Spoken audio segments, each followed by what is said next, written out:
손에서 잘 안 내려놓으려고 주는 것 같아, 그죠? 손에서 잘 안 떨어지려고 그러죠. 이렇게 안고 있는 거는. 아, 졸려서.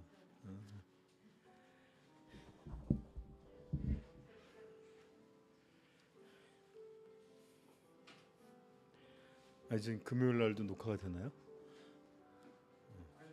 아니야, 괜찮습니다. 네, 네, 괜찮습니다. 네.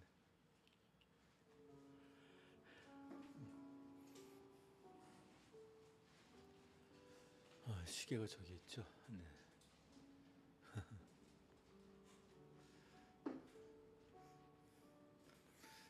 진짜 시계가 산 것 같네요, 그렇죠? 위치만 바꿨는데도. 자, 우리 이제 한 10분 정도 남았어요. 그래서 우리 제가 항상 그러지만 시작한 모든 일을 시작하는 것, 수업이든 일이든 어떤 사람을 만나는 것이든 이렇게 잠깐이라도 마음을 돌이켜서 내가 어떠해야 될지 또는 이 일은 어떤 일인지 이렇게 돌아보는 일들이 굉장히 중요합니다. 네, 하물며 하나님 앞에 나아갈 때 우리 몸을 찾으시는 분이 아니라 우리의 마음을 찾으시고 우리의 중심에 진실함을 찾으시는 하나님이신데 우리가 그냥 나아가면 안 될 것 같아요, 그렇죠? 그래서 이 시간에 다시 한번 주님 앞에 정직하고 또 겸손하며 또 하나님 앞에 또 부족한 사랑을 아뢰고 또 우리 자신을 하나님께서 다시 한번 새롭게 해달라는 그런 온전한 마음을 가지고 우리 나아가십시다. 혹여나 마음이 이렇게 가라앉지 않고 차분하게 하나님의 임재 가운데 있지 못한 영혼이 있다면 이 시간에 마음이 가라앉고 오직 내 하나님 앞에서 정말 고요히 기쁘게 하나님 앞에 예배드릴 수 있는 시간 되게 해달라고 우리 조용히 준비하는 기도로 우리 나아갔으면 좋겠습니다. 기도하십시다.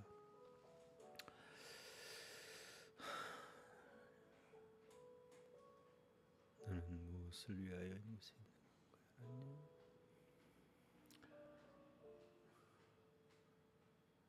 우리는 아버지 하나님 예배하기 위해서 모였나이다. 우리는 아버지 하나님 기도하기 위해서 모였고 아버지 하나님을 경외하기 위해서 이 자리에 나온 줄 압니다. 하나님이시 우리 심령을 붙잡아 주옵소서. 비록 우리의 모습이 완고하여 아버지 하나님이시 하나님 앞에 나아갈 길 없는 줄 알지라도 다시 한번 우리가 우리의 자리로 돌아가게 하시고 우리의 벌거벗은 것들과 연약함들과 아버지 때 묻은 모든 모습으로 인하여 하나님 앞에 아버지 하나님 아버지 겸비하고 두려워하는 가운데 서게 하여 주시고 아버지 하나님 정말로 우리를 위하여 베풀어 주신 이 놀라운 아버지 하나님이시 생명의 길 십자가의 죽으심으로 만들어주신 그 생명의 길 아버지 하나님이시여 정말로 우리가 온건히 아버지 하나님 그 길을 따라 아버지 만군의 여호와 하나님 앞에 나아가는 자들 될 수 있도록 주관해 주옵소서. 특별히 오늘은 아버지 하나님 한 달을 마무리하는 아버지 하나님이시여 그리고 또 새로운 달을 맞는 아버지 하나님 금요 기도회로 아버지 앞에 나아가나이다.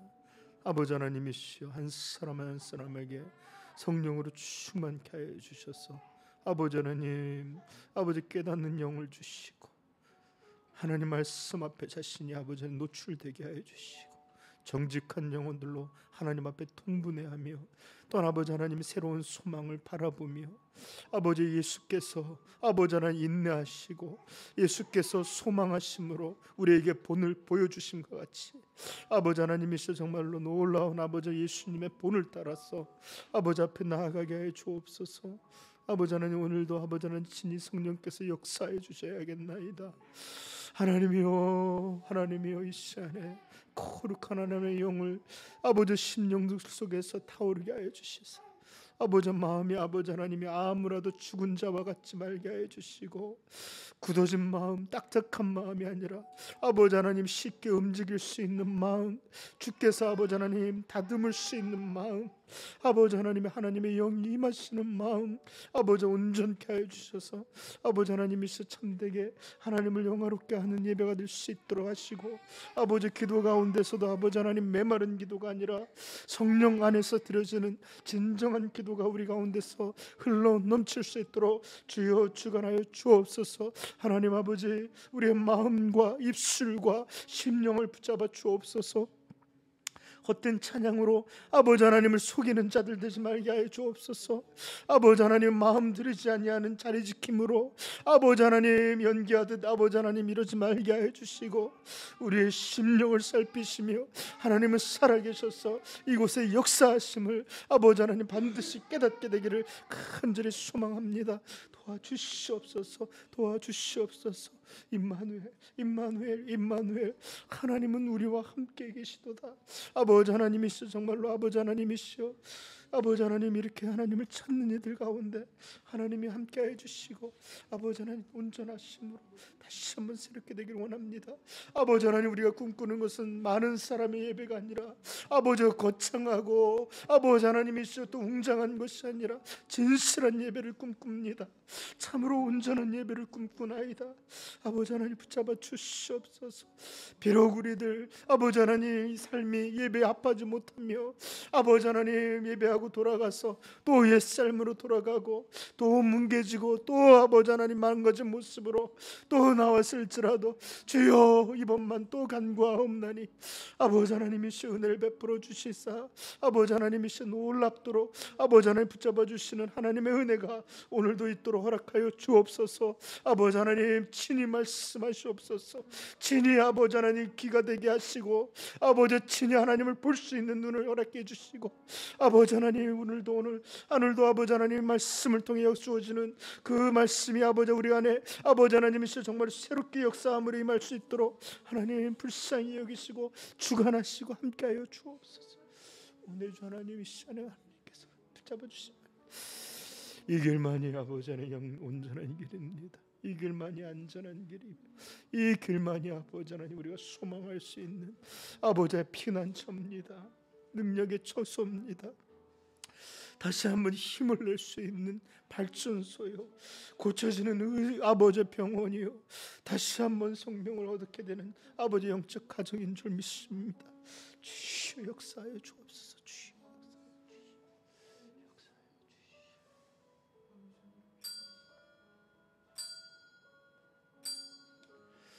우리 사도신경으로 우리의 믿음을 고백하면서 금요 우리 8월의 금요 기도회를 하나님 앞에 올립니다. 전능하사 천지를 만드신 하나님 아버지를 내가 믿사오며 그 외아들 우리 주 예수 그리스도를 믿사오니 이는 성령으로 잉태하사 동정녀 마리아에게 나시고 본디오 빌라도에게 고난을 받으사 십자가에 못 박혀 죽으시고 장사한 지 사흘 만에 죽은 자 가운데서 다시 살아나시며 하늘에 오르사 전능하신 하나님 우편에 앉아 계시다가 저로서 산자와 죽은 자를 심판하러 오시리라. 성령을 믿사오며 거룩한 교회와 성도가 서로 교통하는 것과 죄를 사하여 주시는 것과 몸이 다시 사는 것과 영원히 사는 것을 믿사옵나이다. 아멘. 할렐루야. 네, 복되신 우리 주 예수님의 이름으로 여러분들을 환영합니다.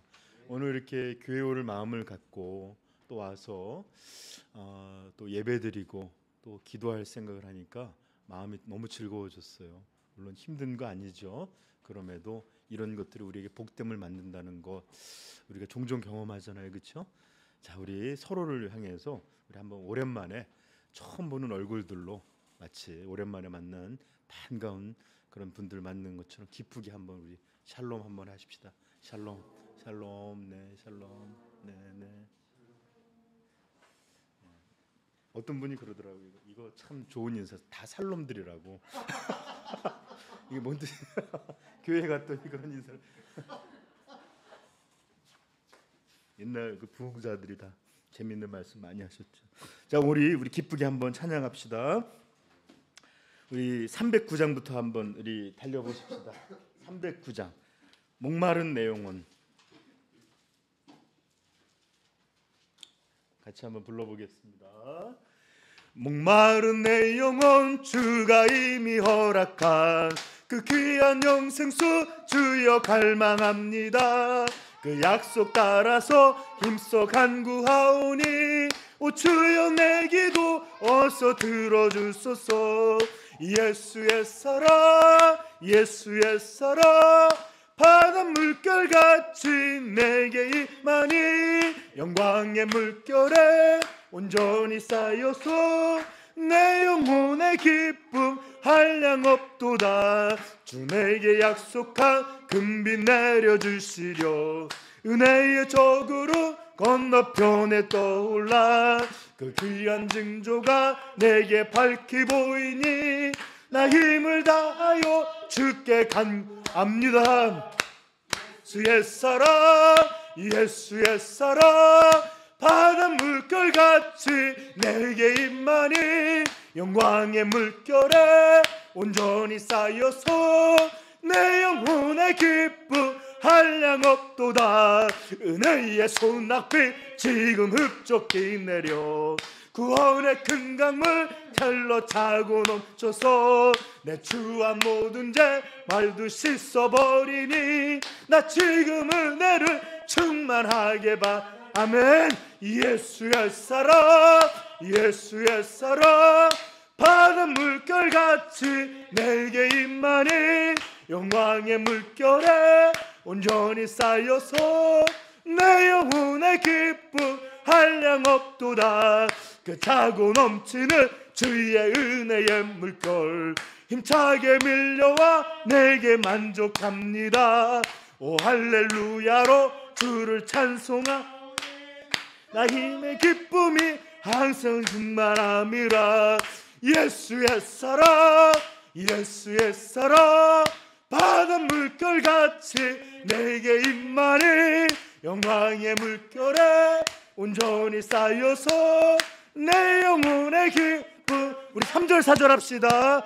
은혜의 소낙비 지금 흡족히 내려 구원의 큰 강물 흘러차고 넘쳐서 내 추한 모든 죄 모두 씻어버리니 나 지금 내를 충만하게 봐. 아멘. 예수의 사랑, 예수의 사랑, 바닷 물결같이 내게 임하니 영광의 물결에 온전히 쌓여서 내 영혼의 기쁨 한량 없도다. 그 차고 넘치는 은혜의 물결 힘차게 밀려와 내게 만족합니다. 오 할렐루야로 주를 내 마음의 기쁨이 항상 충만함이라. 예수의 사랑, 예수의 사랑, 바닷 물결같이 내게 임하니 영광의 물결에 온전히 쌓여서 내 영혼의 기쁨. 우리 후렴만 합시다. 예수의 사랑, 예수의 사랑, 예수의 사랑, 바닷 물결같이 내게 임하니 영광의 물결이 온전히 쌓여서 내 영혼의 기쁨 한량 없도다. 아멘. 여러분 바다들 다 가보신 적 있죠? 바다는 1년 내내, 아니 10년, 100년, 1000년 내내 계속 물결이 바다가 쳐요. 그렇죠? 예수 그리스도의 은혜가 이렇게 끝도 없이, 아니 바다는 멈추고 바닷물은 말라 증발될 수는 있어도 우리 주 예수님의 그 사랑은, 우리를 향한 그 사랑의 물결은 결코 멈춤이 없는 줄을 확신합니다. 네, 이런 복스러움을 우리가 누리고 있으니까 찬양할 이유가 있죠. 네, 그래, 이유 있는 사람들처럼 찬양해 봅시다. 우리 250장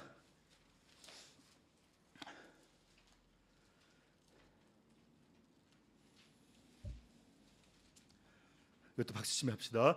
구주의 십자가 보혈로 제 씻음 받기를 원하네. 내 죄를 씻으신 주 이름 자, 다시 한번 부릅시다. 구주의 십자가, 구주의 십자가 보혈로 죄 씻음 받기를 원하네. 내 죄를 씻은 주 이름 찬송합시다. 할렐루야. 찬송합시다. 찬송합시다. 내 죄를 씻은 주 이름 찬송합시다. 죄악을 속하여 주신 주 내 속에 들어와 계시네.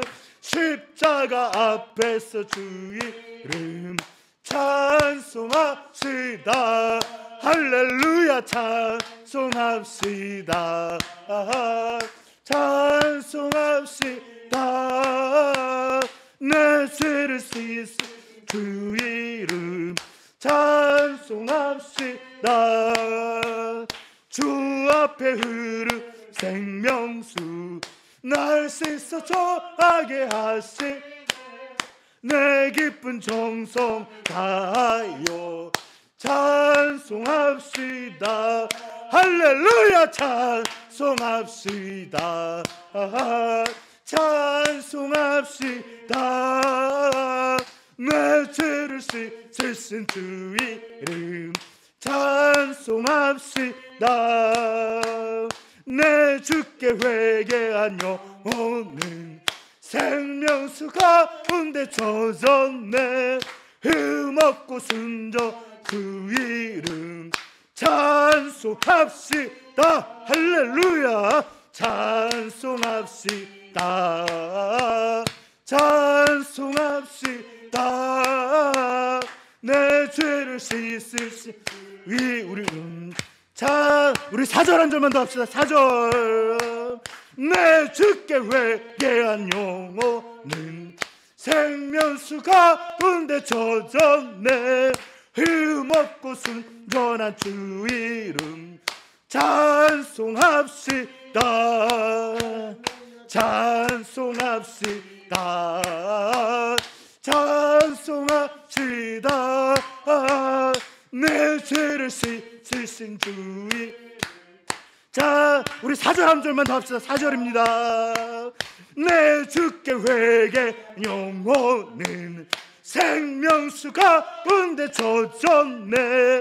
흠없고 순전한 주 이름 찬송합시다. 할렐루야. 찬송합시다. 찬송합시다. 내 죄를 씻은 주 이름 찬송합시다. 아멘. 우리 347장입니다.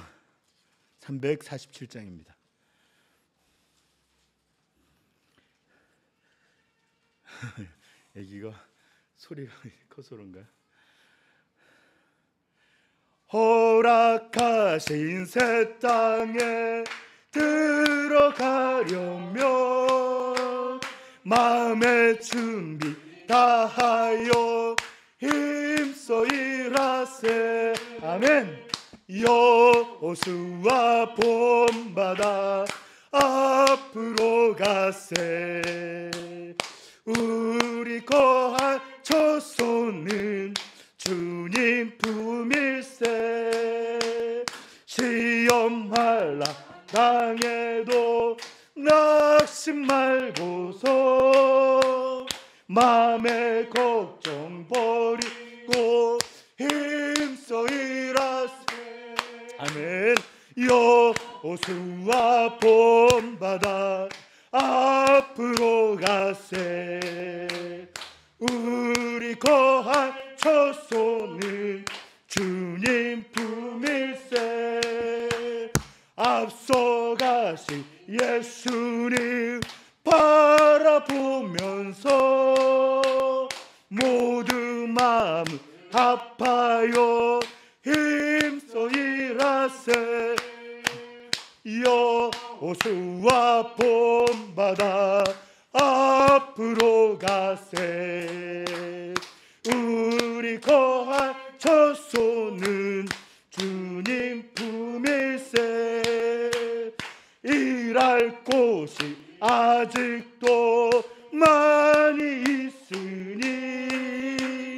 담대하게 나가서 힘써 일하세.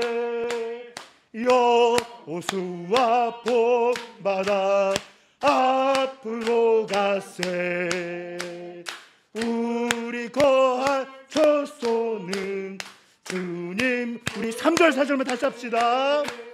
앞서 가신 예수님 바라보면서 모든 마음을 합하여 힘써 일하세. 여호수아 본받아 앞으로 가세. 우리 거할 처소는 주님 품일세. 일할 곳이 아직도 많이 있으니 담대하게 나가서 힘써 일하세. 여호수아 본받아 앞으로 가세. 우리 거할 처소는 주님 품일세.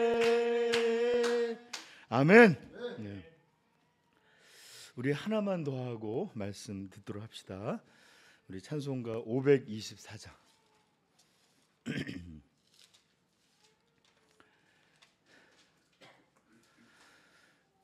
갈 길을 밝히 보이시니 주 앞에 빨리 나갑시다. 우리를 찾는 구주 예수 곧 오라 하시네. 죄악 벗으리여 오늘 기뻐 뛰며 주를 보겠네. 하늘에 계신 주 예수를 영원히. 다시 한번 부릅시다. 갈 길을 밝히. 갈 길을 밝히 보이시니 주 앞에 빨리 나갑시다. 우리를 찾는 구주 예수 곧 오라 하시네. 아멘. 죄악 벗은 우리 영혼은 기뻐 뛰며 주를 보겠네. 하늘에 계신 주 예수를 영원히 우리를 오라 하시는 말 기쁘게 듣고 순종하세. 구주를 믿기 지체 말고 속속히 나가세. 죄악 벗으러 영혼을 기뻐 뛰며 주를 보겠네. 하늘에 계신 주 예수를 영원히 섬기리. 주 오늘 여기 계시오니 다 와서 주의 말씀 듣세. 듣기도 하며 생각하니 참 진리시로 다음에 죄악 벗은 우리 영혼은 기뻐 뛰며 주를 보겠네. 하늘에 계신 주 예수를 영원. 우리 3절 한 절만 더 합시다. 주 오늘 여기 계시오니 다 와서 주의 듣기도 하며 생각하니 참 진리시로 죄악 벗으러 영혼을 기뻐 뛰며 주를 보겠네. 하늘에 계신 주 예수를 영원히 섬기리. 아멘. 네. 여러분들 우리가 지금은 이렇게 수요일 날 그리고 또 금요일 날 또 이렇게 나올 때마다 이게 참 쉽지가 않다 이렇게 생각할지 모르지만 천국에 가서는 이런 생각이 싹 바뀌어서 와 그때 내가 너무 잘 갔다.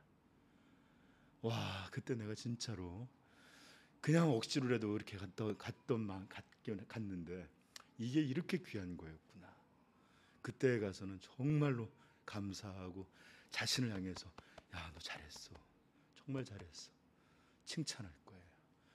여러분들 이렇게 하나님 앞에 예배드리는 일들이 정말로 나중에 가서 그 의미를 더 알게 될 텐데, 그때에는 우리가 얼마나 놀랍고 복된 일에 참여했었는지를 아마 알게 될 것입니다. 자, 오늘 우리에게 이렇게 복 주신 이런 예배를 주셨으니까 우리 한 번만 기도하면서 나아가십시다. 정말로 오늘도 주여 마음을 다하게 하시고 뜻을 다하게 하시고 아버지 목숨을 다하여 하나님을 사랑하는 예배가 이루어지게 하여 주옵소서. 주여 주여 주여, 우리는 하나님 앞에 드릴 수 없는 마음이오나 주여 고치시고 씻기시고 새롭게 하셔서 우리 안에서 진실한 것을 찾으사 하나님 앞에 온전히 드려지는 예배가 우리 가운데 이루어지게 하여 주옵소서. 아버지 하나님 말씀을 듣고 깨닫게 하여 주옵소서. 들으나 그것을 아는 것이 없고 깨닫는 것이 없는 날들이 어느 때까지 이어지리이까. 주여 성령으로 충만케 하여 주시사 깨닫게 하여 주시고, 또 아버지 하나님이시여 정말로 우리 이 예배가 끝나고 난 후에 이루어진 기도 모임 가운데서도 충만하게 하셔서 정말로 성령 안에서 이루어지는 기도가 아버지 하나님 정말로 하나님을 기쁘시게 하며 하늘의 보좌를 움직이며 우리의 마음이 새롭게 되는 놀라운 기도가 오늘 금요 예배 가운데 있게 하여 주옵소서. 우리 같이 기도합시다. 할렐루야. 거룩하신 아버지 하나님 기도합니다. 우리는 얼마나 아버지 하나님이시 깨닫는 것이 두나요. 아버지 하나님 말씀을 믿는 것도 두나요. 아버지 하나님의 예배의 영광을 알지를 못합니다. 이렇게 나올 때마다 이것이 얼마나 복스러움이고 이것이 얼마나 우리에게 큰 놀라운 영광으로 주어져 있는 것인지 깨닫지 못하고 아버지 하나님 원망하고 미련하게 굴 때가 얼마나 많은지요. 그러나 아버지 하나님 우리가 어찌 이렇게 나올 줄 알았나이까. 어찌 하나님의 존귀하심을 아버지 우리가 온전히 깨달을 수 있었사오리까. 이렇게 아버지 하나님 우리를 부르셨고 이제 이렇게 아버지 하나님 앞에 예배드리게 하오니 주여 주여 주여, 우리의 우둔한 눈이 열려지게 하시고 우리의 아버지 하나님 닫혀진 귀가 아버지 하나님이시여 정말로 하나님의 음성에 귀 기울이게 하여 주시사 아버지 하나님의 영광을 아는 눈을 주시옵소서. 아버지의 영광을 아는 깨닫는 마음을 주옵소서. 아버지 하나님 이 시간에 간절히 기도합니다. 아버지 하나님 천국으로 나아가는 이 길이 아버지 너무나 복된 길이고 영광의 길이요 생명의 길일진데 주여 이것을 원망하고 살아가는 우리 인생은 도대체 무엇이나이까. 아버지 하나님이여 이제 간절히 소망합니다. 돌이키기를 원하는 자들에게 아버지 하나님 제 마음을 주시옵시고 예수 그리스도로 말미암아 우리에게 부여진 이 놀라운 구속의 힘이, 이 놀라운 아버지 하나님 죄의 용서함이 아버지 예수 그리스도로 말미암아 우리에게 부여진 이 놀라운 생명이 오늘 우리의 것이 되게 하여 주시고 깨닫는 영을 주시옵시고 복음이 아버지 하나님 복음되게 하시고 하나님이 하나님 되게 들려지게 해주시고 하나님의 말씀이 우리의 심령에 울려지고 뜨겁게 해주고 아버지 새롭게 되는 놀라운 일들을 오늘도 허락하여 주옵소서. 아버지 하나님 이것이 어찌 사람의 마음으로 되리이까. 이것이 어찌 사람의 능에 속해 있는 일이며 이것이 어찌 아버지 사람의 권세와 지혜와 능력에 속한 일이겠나이까. 아버지 하나님 그러므로 의탁하나이다. 그러므로 간구하고 기도하나이다. 그러므로 아버지 간절히 소망하나이다. 오늘 우리들을 변화시켜 주지 아니하시면 주여 우리의 삶은 달라지지 않나이다. 우리는 날마다 죄악을 사랑하며 날마다 육신에 매이며 날마다 게으름과 날마다 안일함들과 날마다 하나님을 기뻐하지 아니하는 그런 삶을 이어갈 뿐이나이다. 아버지 하나님 우리의 본성이 얼마나 악한지요, 우리의 본성이 얼마나 지옥을 사랑하는지요. 아버지 하나님 이 시간에 기도합니다. 오늘 아버지 놀라운 하나님의 은혜가 있게 해주시사 변화를 주옵소서. 새롭게 하여 주옵소서. 놀라운 구속의 은총이 다시 한번 임할 수 있도록 은혜를 붙잡아 주시고 이 모든 것들이 아버지 말씀이 들려질 때에 깨닫는 영과 깨닫는 마음과 돌이키는 심령들을 하나님이 허락하여 주시기를 또한 간구하고 기도하나이다. 아버지 하나님, 하나님을 향하여 기도의 마음을 잊었고 아버지 하나님을 향하여 기도의 언어가 사라져버리고 주여 무릎 꿇는 일들과 하나님 앞에 홀로 대면하는 일을 아버지 하나님 사라져가고 고향 아버지 안에 망가져 있는 아버지 이런 모습들이 우리 안에 가득하나이다. 오늘 다시 한번 우리 가운데 놀라운 아버지 기도의 자리가 열려지게 하시고 하늘로부터 아버지 하나님의 음성이 들려지는 아버지 하나님의 기도가 이루어지게 하시옵소서. 아버지 하나님 성령에 충만하여져서 아버지 마땅한 기도가 올라가게 하시고 하나님을 기쁘시게 하며 보좌에서 아버지 하나님의 음성이 들리며 아버지 또 하나님의 도우심이 오늘 우리 가운데 임하시는 아버지 그런 기도가 오늘 임하게 하여 주옵소서. 아버지 하나님이 정말로 메말로서 입술만 움직이는 것이 아니라 하늘의 보좌가 아버지 하나님 움직이며 하늘의 저쪽이 우리를 간슴하며 하늘의 놀라운 역사들이 아버지 하나님 임하시기를 원합니다. 우리의 기도에 담아서 여호와 이름이 높이 여김을 받게 되게 하시고 하나님의 나라가 이 땅에 이루어지게 하시고 주여 하나님의 뜻 내 뜻이 아니라 하나님의 뜻이 나의 삶과 나의 모든 것들과 아버지 이루어질 수 있도록 간구할 줄 아는 자들이 되게 하여 주옵소서. 존재의 변화가 없이는 어찌 아버지 이런 일이 싸우리까. 아버지 존재의 변함이 없이 우리는 양식을 위해서 살아갑니다. 양식이 도구가 아니라 양식이 목적이 되는 그런 삶을 살 수밖에 없나이다. 주여 용서하시옵소서. 주여 용서하옵소서. 우상을 섬기듯 자아를 섬기고 우상을 음란히 사랑하듯 자아의 쾌락을 사랑하는 우리들의 마음을 용서해 주시옵소서. 오늘 아버지 하나님 시간에 기도하옵나니 아버지 하나님 참되게 오늘 우리와 함께 해주셔서 놀라운 은혜 역사가 있게 하여 주시기를 소망하고 기도합니다. 아버지 하나님 하나님의 긍휼함이 아버지 오늘 있게 하여 주옵소서. 붙잡아 주시기를 간절히 원하고 기도합니다.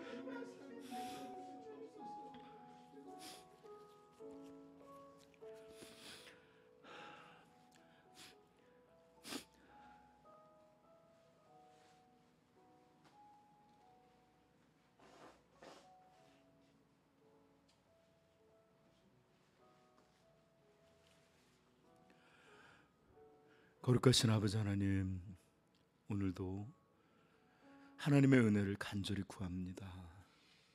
하나님, 자격 없는 자들, 정말로 패악한 자들 다시 한번 모였나이다. 그 십자가의 보혈로 용서하여 주시옵시고 다시 한번 아버지 새롭게 되는 은혜를 허락하여 주셔서 아버지 하나님, 하나님의 영광을 사랑하며 그것을 위해서 살며 또 그렇게 땀 흘릴 줄 아는 그런 살아있는 성도들로 변화시켜 주옵소서. 주께서 오늘 이 시간에도 놀랍도록 함께 하셔서 변화의 역사, 은혜의 역사를 허락하여 줄 줄로 믿사옵고 존귀하옵신 우리 주 예수 그리스도 이름으로 기도드렸습니다.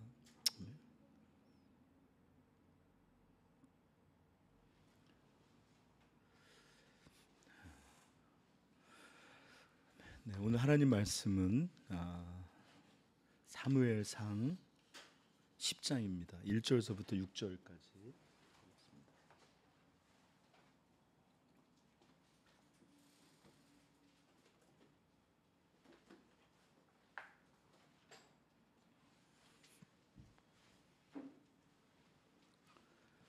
사무엘상 10장 1절부터 6절입니다.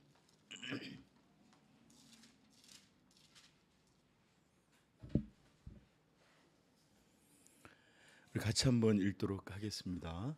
이에 사무엘이 기름병을 가져다가 사울의 머리에 붓고 입맞추며 이르되 여호와께서 내게 기름을 부으사 그의 기업의 지도자로 삼지 아니하셨느냐. 내가 오늘 나를 떠나 가다가 셀사에 있는 라헬의 묘실 곁에서 두 사람을 만나리니 그들이 내게 이르기를 내가 찾으러 갔던 암나기들을 찾은지라. 내 아버지가 암나기들 염려는 놓았으나 너희로 말미암아 걱정하여 이르되 내 아들을 위하여 어찌하리오 하더라 할 것이요. 다볼 상수리 나무에 이르면 거기서 하나님을 배우려고 베델로 올라가는 세 사람을 만나리니 한 사람은 염소 새끼 셋을 이끌었고 한 사람은 떡 세 덩이를 가졌고 한 사람은 포도주 한 가죽 부대를 가진지라. 그들이 내게 문안하고 떡 두 덩이를 주겠고 너는 그의 손에서 받으리라. 그 후에 내가 하나님의 산에 이르리니 그곳에는 블레셋 사람들이 영문이 있느니라. 내가 그리로 가서 그 성읍으로 들어갈 때에 선지자의 무리가 더 비파와 소고와 저와 수금을 앞세우고 예언하며 내려오는 것을 만날 것이요 내게는 여호와의 영이 크게 임하리니 너도 그들과 함께 예언을 하고 변하여 새 사람이 되리라. 아멘. 네, 저 좀 보시고요. 저는 토론토에 살면서 가장 마음에 들었던 것 중 하나가 토론토 하늘은 서울 하늘보다 커요. 뭔 말씀이세요? 그럴지 모르겠지만 하늘이 굉장히 넓고 큽니다. 왜 그러냐면 지형이 산이 없어요. 거의 아파트에서 조금만 올라가서 봐도 정말 땅이 쫙 펼쳐진 게 하늘과 이렇게 모든 걸 가리는 게 없기 때문에 하늘이 정말 넓게 느껴집니다. 제가 살았던 그 아파트에서 이렇게 바라보면 이렇게 하늘과 땅이 이렇게 딱 마주치는, 보통 바다 같은 데 보면 이렇게 수평선이라는 게 있잖아요. 그런 것처럼 이렇게 지평선을 이렇게 바라보고 있노라면 참 이 나라는 참 땅이 넓기도 하고 하늘도 넓고 참 그렇구나 하는 복받은 땅 같아요. 정말 산이 하나도 없어요. 우리 뭐 구미나 캐나다나 이렇게 갔다 오신 분들 서부가 아니면 동부에 와서 보시면 그런 것들 아마 잘 보게 될 겁니다. 그러나 한국 지형은 좀 많이 다르죠. 전혀 그렇지 않습니다. 제가 찾아봤습니다. 여러 단체의 발표에 따라 다르지만 한국의 산지 비율은 산림청에서 조사했을 때는 63%가 산림이라고 말해요. 국토교통부는 남한, 지금 전부 남한을 말하는 겁니다. 북한까지 얘기하면 더 심해요. 그렇지만 남한을 기준으로 산림청은 63%, 국토교통부에서는 산지를 65.2%, 그 다음에 서울대와 국립산업산림과학원이라는 공동연구팀들에 의해서 조사에 의한 바에 따르면 72.1%, 그리고 어떤 자료들에 따라서는, 왜냐하면 산의 기준을 어떻게 볼 것이냐에 따라서 높이가 얼마, 기울기가 얼마 이런 거에 따라서 좀 차이가 있어요. 그래서 보통 우리가 야산도 산이라고 할 때 이 정도로까지 다 포함한다면 거의 76점 몇 프로, 80% 가까이가 산지로 이루어졌다고 하는 게 남한의 이런 지형입니다. 그래서 우리가 보통 말할 때 남한의 대략적인 산지 비율은 한 70% 이상이 산지입니다라고 그렇게 하는 거예요. 제가 왜 이렇게 지형에 대한 이야기로 시작했느냐 하면요, 이런 지형이 우리 신앙의 삶과 연결되어 있는 부분이 좀 비유적으로 연결되어 있는 게 좀 있어서 그래요. 여러분, 우리가 신앙의 삶을 사는 것, 믿음의 길을 따라서 이렇게 살아가는 것은 때로 여행자로 나그네다라는 말로 쓰기도 하고 또는 순례자와 같은 것으로 생각하기도 합니다. 여러분, 여행하는 사람들, 순례하는 사람들이 어떻죠? 다 그 지형이 평편하면 평편한 대로, 또 굴곡이 있으면 굴곡이 있는 대로, 내리막이면 내리막이 있는 대로, 좁으면 좁은 대로 걸어가듯이 그들은 매일매일 한 걸음을 이렇게 옮겨가면서 여행을, 순례를 계속합니다. 이와 같이 우리 신앙인들의 삶도 이런 매일매일의 여정이 이렇게 이들이 여행하는 이들과 같이 그렇게 매일매일 이루어지는 것이 신앙의 삶이요 신앙의 길이기 때문에 저는 이렇게 비유를 삼았는데, 우리 신앙인이 걷는 그 길은, 이런 매일 우리가 겪는 그 길은 사실 토론토 같지 않아요. 쫙 펼쳐져 있는 것, 멀리도 바라보이고 다음 길도 예측이 되고, 그 다음에 이렇게 큰 굴곡이 없이 그냥 무난하게, 자전거를 타도 아마 이렇게 크게 어렵지 않게 갈 수 있는 그런 것일 거예요. 그런데 우리 신앙의 삶은 이렇게 토론토에 있는 그런 지형이라기보다는 오히려 우리 대한민국과 같은 지형의 길을 걷는 게 바로 우리 신앙인들의 삶과 같습니다. 조금만 가면 언덕이 있고요. 조금 내리막이 있는가 보면 그것보다 더 높은 산이 기다리고 있고, 또 그 틈 사이로 좁은 길, 여러 가지 꼬불꼬불한, 쭉 뻗은 길이라보단 꼬불꼬불한 길, 조금 평지가 나와서 살만하면, 우리나라에서 자전거 타기 쉽지 않잖아요, 그렇죠? 오르락 내리락도 많고, 심지어 여기 은평구도 제가 보면 저 위쪽으로 가면 그냥 막 오르락 내리락 난리가 나요. 야, 참, 예, 우리 한국의 길이라는 게 대부분 그렇습니다. 물론 우리 신앙의 삶에도 평탄한 이 평지를 걷는 것 같은 때가 있어요. 그럼에도 정말 이렇게 골목 하나만 돌았으면 또 어려움이 있고 시련을 만나게 되고, 장애가 있는 것이 보통 우리가 성도가 걷는 신앙의 길이요 순례자의 여정입니다. 그것은 저의 개인적인 경험을 통해서도 잘 알게 되는데, 이게 종종 막 신앙이 이렇게 고양돼 있을 때는 제가 굉장히 이렇게 영적인 사람 같이 느껴져요. 그리고 마치 이렇게 오랜 기간 교회사에 이렇게 정통 신앙을 지켜왔던 그 소수의 사람들처럼 진짜 막 이렇게 스스로 그래, 이 나는 오래된 이 신앙에 속한 사람이지 막 이렇게 하기도 하고, 또 어떤 것들이 막 깨달아지기도 하고, 막 이렇게 어떤 순간에 이렇게 막 뭉클뭉클할 때마다 얼마나 신앙의 부요함을 누리고 있는지 참 대견하게 느껴져요. 그런데 그러다가도 금세 마치 한 번도 가보지 못한 곳에서 방향을 잃어버린 것처럼, 길 잃어버린 사람과 같이 내가 지금 어디를 가고 있지? 내가 뭘 하고 있지? 나는 지금 사역하는 게 맞는가?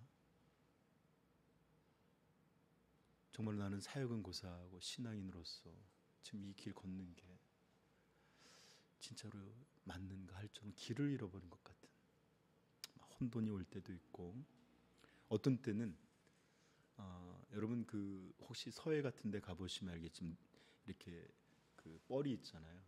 그 뻘짓 한다는 말이 그 뻘인지는 모르겠는데 정말 이렇게 맞습니까 그게? 몰라요. 남해 사시는 분이 모르면 누가 하는. 그리고 진창에 빠진 것 같고, 제가 한번 토론토에서 이렇게 가다가 거기도 이렇게 진흙이라는 데 있는데 한번 신발이 쫙 빠져 들어가면 빠지지가 않아요. 그렇게 해서 나오지 못할 것죠. 습관이든지 또는 생각이든지 어떤 것들이 마치 뭔가 올무나 뭔가 삶의 어떤 것들이 마치 나를 붙잡고 들어 짐벌에 빠져갖고 이렇게 빼면 뺄수록 뭐 하나 빠진 것 같은데 더다시 깊어지고, 이런 진창에 빠진 것 같을 때도 있고, 정말 성도들은 어떻게 될 건가?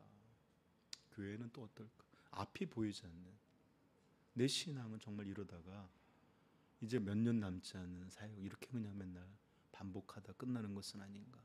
암울하고 앞이 보이지 않고, 정말 어떤 때는요 성도들에게 말하지 못하지만 시편 23편의 말씀처럼 죽음의 골짜기를 걷는 것 같이 신앙적으로 위태롭고 마음은 약해지고, 또 설명할 수 없는 어려움들은 마치 도저히 헤어나오지 못할 것 같은 날들을 또 금세 만나기도 합니다.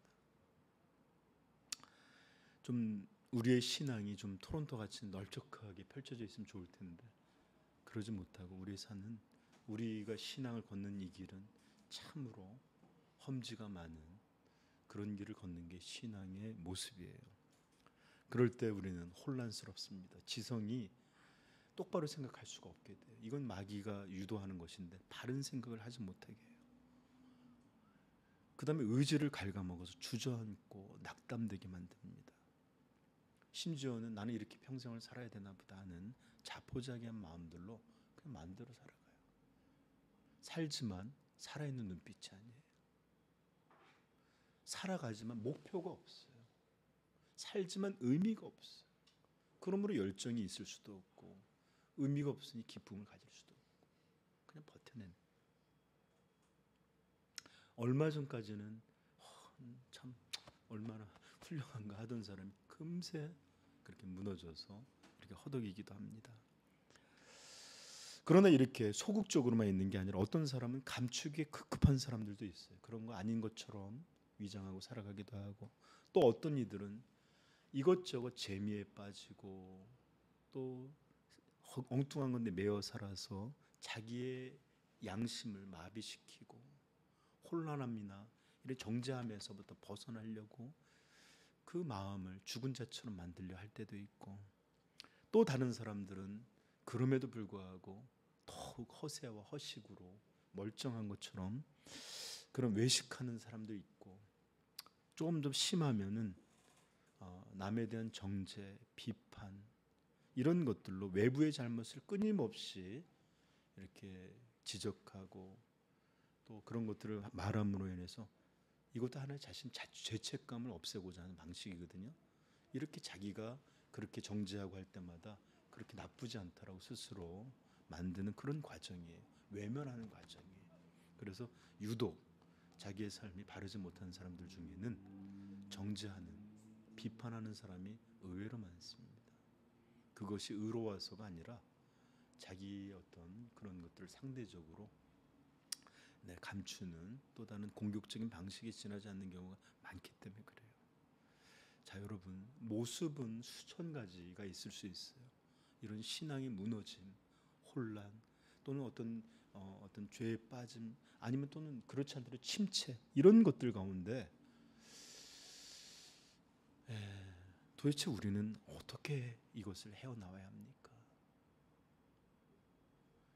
벗어나려고 벗어날수록 진창에 빠진 것처럼 깊이 들어갈 때 도대체 우리는 어떻게 해야 합니까? 정말 마음을 먹고 해도 하루 이틀을 못 가고 다시 한번 넘어지고 무능하고 무기력하고, 심지어는 결심하기보다 더 심하게 무너져서 영혼의 상태가 더 곤궁해지고 더 피폐해지는 이런 것을 어떻게 벗어날 수 있을까요? 도대체 이럴 때 우리에게 필요한 것, 이런 것들이 어떤 것들이 주어져야 될까요? 물론 이럴 때조차 우리 성도님들은 언제나 하나님이 행하시는 길, 참된 신앙의 길만이 유일한 해법이라는 것을 알고 있습니다. 그런데 그것은 어떤 걸까요? 그 중요한 해법이 오늘 우리가 읽었던 본문 속에 아주 중요한 그런 해법이 담겨 있습니다. 하나님이 영혼을 세우시고 회복케 하시고 이겨내게 하시고 성도의 삶을 살도록 이끄시는 중요한 방식이 오늘 이 본문 속에 담겨 있습니다. 그러므로 오늘 우리 성도님들 누구든 이런 어려움에 빠지고 정말로 어떻게 할지 모르는 그런 상황에 놓일 때가 너무 많습니다. 그러므로 사랑하는 성도 여러분들, 오늘 말씀이 잘 기울여져서 하나님이 우리를 건지시는 하나님의 방식, 그 놀라운 해법이 우리의 것 될 수 있도록 소망할 수 있기를 축복합니다. 자, 먼저 본문을 소개하기 위해서 시대적 배경을 먼저 좀 알려드려야 되는데, 이제는 사사가 다스리던 사사의 시대가 끝나고 이제 새로운 왕정 시대로 넘어가고 있는 것이 오늘 사도행전의 사무엘상의 이 초중반의 중요한 내용입니다.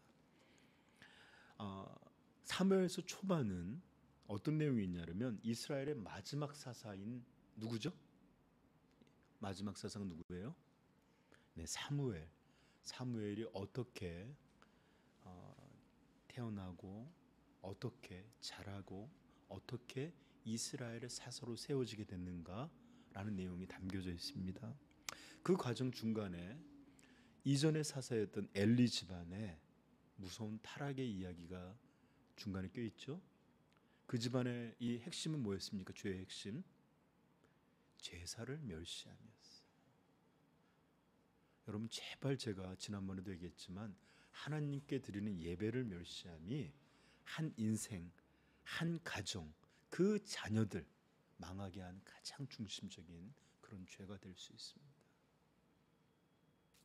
엘리 집안은 하나님의 제사를 멸시함으로 정말 씨가 싹 마른 무서운 심판을 겪게 됐죠. 여러분, 이렇게 심판하시는 하나님은 지금 우리가 예배드리고 있는 같은 하나님이에요. 그런데 우리는 마치 하나님을 우리가 마음대로 할 수 있는, 우리가 또 와서 돌이키면 또 그래 이렇게 받을 이런 하나님으로 스스로 믿고 살아가요. 이건 성경의 하나님 아니에요. 내가 만든 이랬으면 좋은 그런 우상들입니다. 오히려 하나님이 참으시는 것은 예수 그리스도 안에서 그 인내를 무한히 참으시는 것이지 죄가 없음은 아니에요. 그러므로 여러분들 부디 제사를 멸시하는 엘리 집안의 죄를 다시 한번 여러분들이 답습하지 않기를 축복합니다. 예. 애들 가르칠 때 우리 공부도 시키고 인성도 제일 중요한 게 하나님 앞에 제발 예배 똑바로 드려라, 신앙 가져라, 온전히 가져, 이런 잔소리가 나는 어렸을 때 우리 아버지 어머니는 맨날 신앙 얘기밖에, 공부 얘기는 나 혼나본 적이 없어요. 다른 걸로 혼나본 적이 없어요. 그냥 우리 엄마 아버지는 매일 하나님 앞에 똑바로 서야 된다, 예배 잘 드려야 된다. 자랑일까요, 아닐까요? 자랑이에요. 그 집안의 자랑입니다. 네. 자, 이런 복이 있길 바래요. 자, 그러고 난 다음에 어쨌든 사무엘이 사사로 세워지고 이스라엘은 원래의 자리로 온전하게 돌아가기 시작합니다. 미스바에서 신앙 부흥도 있었고 회개도 있었고 이런 여러 가지 있고 난 다음에 어쨌든 사무엘도 나이가 들었어요. 그러고 난 다음에 사무엘이 아들들을 다음 사사로 세웠는데 이들이 돈을 받고 판결을 바꾸거나 사무엘과 같이 온전하지도 정직하지도 못했어요. 그랬더니 그때서야 이스라엘 사람들은 이때다 싶어서 우리도 왕이 있어야 하겠습니다. 우리도 왕이 있어서 우리를 다스리고 전쟁에 나가고. 사실은 이스라엘이 쇠약하게 된 건 왕이 없어서가 아니라 하나님의 언약을 멸시했기 때문인데도 불구하고 그들은 왕정이 없어서 중앙 집권적이지 않아서 그렇다고 헛된 기대를 하죠. 어쨌든 하나님은 이것을 기뻐하시도 칭찬받은 것이 받을 만한 주장도 아니었음에도 불구하고 하나님은 저들의 말을 들어주어라, 그러면서 이스라엘에게 왕을 주실 것을 말씀해 주십니다. 그리고 난 다음에 첫 번째 왕이 세워지는 장면이 바로 사무엘상 10장 1절로부터 시작하는 말입니다. 우리가 바라보게 된 이 1장 10절은 본문은 왕으로 선택된 사울의 이야기로 이제 되는데, 사울이 기름 부음을 받는 장면은 어떻게 되냐면, 사실 아버지가 잃어버렸던 암나귀를 찾기 위해서 여행을 했지만 찾지를 못했는데 선지자를 만나면 해결될 것 같다라고 해서 가는 중에 이런 여러 가지 복잡한 사정이 있었지만 아무튼 사무엘을 만나고 하나님은 저에게 기름을 부어라, 내가 너에게 왕으로 세운 사람이다 하면서 사무엘에게 기름을 붓죠. 그런 이렇게 주변의 일상적인 이야기를 통해서 하나님은 주권적인 섭리로 사무엘에게 오게 하시고 또 하나님이 그를 왕으로서의 기름 붓는 장면이 오늘 10장 1절에 나옵니다. 그리고 난 다음에 2절부터 마지막 6절까지, 우리가 읽은 6절까지는 어떤 내용이냐, 이제 네가 여기서 나가게 되면 어떤 일들을 겪게 될지를 미리 말해줘요. 아주 디테일하게 말합니다. 뭐 예를 들어서 세 사람을 만날 것인데 한 사람은 염소 세 마리를 가졌고 한 사람은 포도주를 가졌고 어떤 사람은 떡두덩이를 받았는데 너에게 떡 두 덩이를 주, 이런 이야기들을 막 하세요. 그렇죠? 미리 말씀해 주세요. 왜 그럴까요? 절 좀 보세요. 왕이 될 이 사람에게 처음서부터 모든 것이 하나님의 주권의 손에 의해 이루어지고 있고, 네가 비록 나중에 왕으로서 이스라엘을 다스리게 되겠지만 우주와 만물과 시간과 모든 것을 실제로 통치하시고 주관하시는 분이 누구다? 하나님이시다. 너가 먼저 이런 것들을 만나게 될 걸 예견하심으로 이런 일들이 그냥 너가 우연으로 되는 게 아니라 하나님의 주권적인 섭리에서 그가 주관하시고 그가 통치하시는 것을 보아라. 네, 왕의 교육을 시키는 거죠. 이스라엘 왕은 자기가 최종적인 통치자가 아니에요. 이스라엘 왕은 항상 더 진짜 통치자의 대리자로서 있는 것입니다. 네, 그래서 세 가지 예언이 주어지죠. 잃어버린 암나귀를 아버지가 찾았을 것이고 너를 걱정하고 있다. 둘째, 너는 사람들을 만날 것인데 그중 한 사람이 너에게 떡 2덩이를 줄 것이다. 그리고 세 번째가 어떤 것이죠? 네? 6절에 너에게는 여호와의 영이 크게 임하리니 너도 그들 5절부터 읽어야지 더 맞겠네. 5절 6절 한번 읽어볼까요? 시작. 그곳에는 블레셋 사람들의 영문이 있느니라. 내가 그리로 가서 그 성읍으로 들어갈 때에 선지자의 무리가 산당에서부터 비파와 소고와 저와 수금을 앞세우고 예언하여 내려오는 것을 만날 것이요. 내게는 그 사람들 만날 텐데 그런 사람들 다르게 너에게는 여호와의 영이 크게 임하리니 너도 그들과 함께 예언을 하고 변하여 새 사람이 되리라. 이게 예견이에요. 선지자예요. 사무엘은 선지자이시기도 하셨고 또 사사였는데 우리가 주목해야 될 것이 바로 세 번째 예견 이것입니다. 너에게는 여호와의 영이 크게 임하리니 너도 그들과 함께 있어 예언을 하고 변하여 새 사람이 되리라. 저 좀 보세요, 여러분. 이제 여기서 새 사람이라고 번역된 말은 아헤르라는 말이에요. 아헤르. 이 본래의 뜻은 어떤 뜻일까요? 다르다라는 뜻을 갖고 있어요. 다른 이런 뜻입니다. 그래서 혹시 NIV 성경에 있는 분이 있는지 모르지만 You will be changed into a different person. 너는 이제 변화돼서 다른 사람이 될 것이다 라고 예견된 거예요. 새 사람이 아니라. 원문의 그대로 뜻은 너는 변화해서 다른 사람이 될 것이다 라가 예언의 핵심이에요. 그런데 우리는 이것을 의역해서 다른 사람이라는 게 어떤 거예요? 나쁜 사람이 된다는 거 아니고 헌 사람이 된다는 거 아니겠죠? 전혀 다른 사람이 된다는 걸 우리는 의역해서 뭐라고? 새 사람, 새 사람이라고 우리는 의역한 겁니다. 자, 그러면 여러분 물어볼게요. 너는 다른 사람이 될 것이다. 우리말로 성경 새 사람이 될 것. 이건 어떤 것을 말하는 걸까요? 다른 사람이 된다는 건 어떤 걸까요? 네. 그냥 말 그대로 하면 지금까지 살아왔던 것과 전혀 다른 인생이 된다는 거죠. 다른 존재가 된다는 거죠. 자, 이제 우리는 이것을 짧게 좀 살펴보려고 합니다. 왜냐고요? 이것이 바로 무너진 인생, 혼란에 빠진 인생, 죄에 사로잡힌 인생, 신앙에 주저앉은 인생, 또는 바른 길을 가다가 넘어져 있는 인생을 회복시키시고 돌이키게 하시고 하나님의 길을 가게 하시고 이기게 하시며 또 성도의 삶을 살게 하시는 하나님의 방식이 바로 여기에 담겨져 있기 때문에 그렇습니다. 다시 한번 여러분 오늘 주목해서 볼 수 있기를 바라요.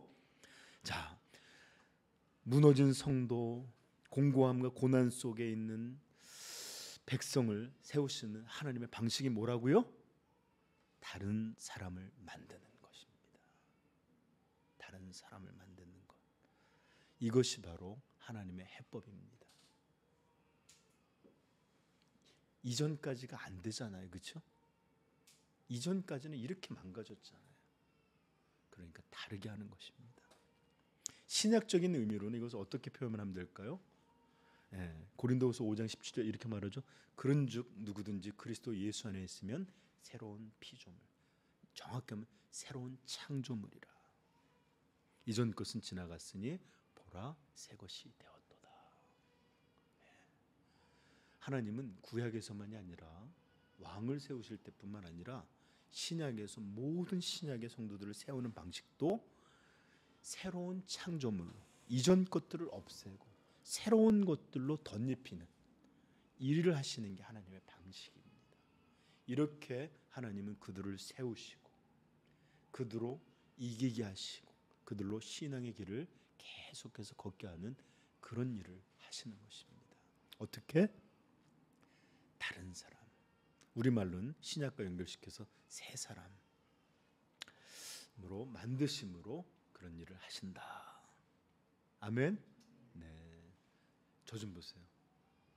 달라져야 돼요. 다른 사람이 돼야 돼. 어제의 신대식 성도, 오늘의 신대식 성도는 해결이 안 돼요. 다른 신대식 성도가 필요합니다. 마찬가지예요. 지금까지 경철 성도로는 안 돼요. 다른 경철 성도가 돼야지 됩니다. 그러지 않으면 신앙은 이어질 수 없습니다. 그 진창은 벗어날 수가 없고 그 공고함은 우리가 이길 수 있는 것이 아닙니다. 자, 그렇다면 이제 중요한 문제죠. 새 사람이 된다는 것은, 다른 사람이 된다는 건 어떤 뜻일까요?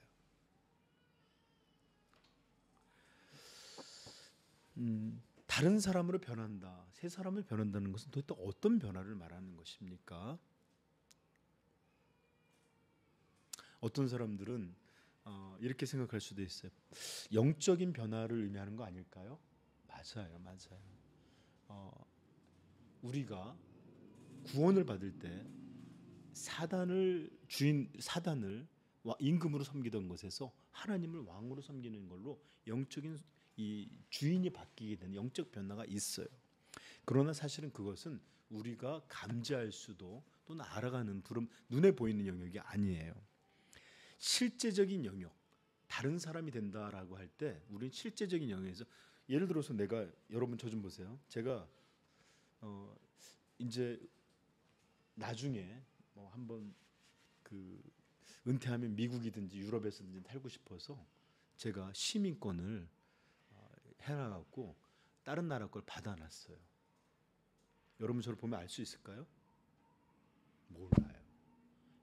이런 시민권의 변화는 잘 몰라요, 그렇죠? 그러나 이렇게 항상 이렇게 뭐 이렇게 보이던 사람이 오늘따라 다음에 볼 때도 뭔가 행동도 말하는 것도 참 이런 일이 계속되면 뭐라고 말하겠어요? 무슨 다른 사람 같아. 이런 얘기 종종 하죠. 갑자기 막 아이들도 까불까불하던 애들이, 우리 집 그 조카애가 현수인데, 얘가 뭐 진짜로 말리질 못해갖고 제가 한번 침대에 던진 적이 있대. 너무 날뛰던 애. 근데 중고등부가 되고서 말을 안 해요. 네, 정말 점잖아졌어요. 지금도 오면 그냥 네, 아니, 이게 다른 사람 같아. 이 껍데기 속에 뭐가 다른 게 들어. 네. 자, 실제로 다른 사람이 되는 가장 눈에 띄는 변화, 가장 현저한 변화는 어떤 것일까요? 그것은 9절에서 살펴볼 수 있습니다. 10장 9절. 한번 읽어볼까요? 시작. 그가 사무엘에게서 그리고 몸을 돌이킬 때에 하나님이 새 마음을 주셨고 네, 새 마음을 주셨고 그날 그 징조도 다 응하니라 이렇게 돼 있죠. 네, 여러분, 새 사람, 다른 사람이 된다는 것은 다른 것이 아니라 마음의 변화를 겪는 것입니다. 마음의 변화. 오늘 9절에 보면 벌써 기름을 받았을 때 나중에 그 예언이 성취돼서 놀랍도록 변화되는 새 사람으로 바뀌리라 하는 그 전부터 먼저 새 마음이 주어져 있어요, 그렇죠? 네. 그런데 여러분, 분명히 이것은 미리 주어진 것입니다. 그리고 나중에는 정말 예언하는 것처럼 10절에 보시면 그날에 산에 이를 때 선지자의 무리가 그를 영접하고 하나님의 영이 사울에게 크게 임함으로, 그래서 이제 그렇게 임하게 되는데, 근데 여러분 이것은 두 가지 체험을 말하는 게 아니에요. 마음의 변화와 사람의 변화, 이것은 예를 들어서 기름 부음을 받고 떠날 때 하나님께서 어떻게 했죠? 새 마음을 주셨다 그랬죠. 새 마음을 받는 것과 나중에 하나님의 영이 크고 강하게 임해서 새 사람이 되었다라고 하는 건 두 가지 다른 체험을 말하는 게 아닙니다. 이것은 두 가지 체험이라기보다는 동일한 체험의 농도와 크기의 문제입니다. 이해하시겠어요? 사람의 변화와 마음의 변화는 다른 체험이 아니고 그 마음에 벌써 변화가 있었지만 나중에 더 큰 은혜가 임했을 때 완전히 사람이 달라지는 것 같은 그런 마음의 변화가 있다라는 그 같은 체험의 농도와 크기의 차이지 다른 체험을 말하고 있는 게 아니라는 거예요. 이해하시겠습니까? 자, 사람이 바뀐다. 이 말은 다른 말로 하면 뭘까요? 마음이 바뀌는 것을 말하는 겁니다. 마음이 바뀌는 것. 옛날 컴퓨터에 여기다가 이렇게 게임기를 넣으면 게임이 되고 거기다가 옛날 애플 컴퓨터 거기다가 뭘 집어넣으면 또 다른 게 되는 것처럼 이 사람 안에 마음을 바꾸는 것, 이것이 바로 새 사람 되게 하시는 그런 것을 말하는 것입니다. 자, 이것 좀 설명해 볼게요. 성경은 사람의 중심, 존재의 중심을 무엇으로 보느냐? 마음으로 보고 있습니다. 길게 설명하지 않겠습니다. 잠언 4장 23절. 모든 지킬 만한 것보다 더욱 내 마음을 지키라. 생명의 근원이 이에서 남이니라. 존재의 중심, 생명의 중심 마음으로 보고 있습니다. 신명기에 4장 9절에 이렇게 말합니다. 오직 너는 스스로 삼가며 뭘 삼가는? 내 마음을 힘써 지키라. 그리하여 내가 눈으로 본 그 일을 잊어버리지 말고 내가 생존한 날 동안에 그 일들이 내 마음에서 떠나지 않도록 조심하라. 너는 그 일들을 내 아들들과 내 자손들에게 알게 하라. 하나님의 행하신 일을 내 마음에 힘써 지키고 마음으로 그것을 떠나지 않게 하고 그것들을 자녀들에게 가르치라는 거죠. 귀에다가?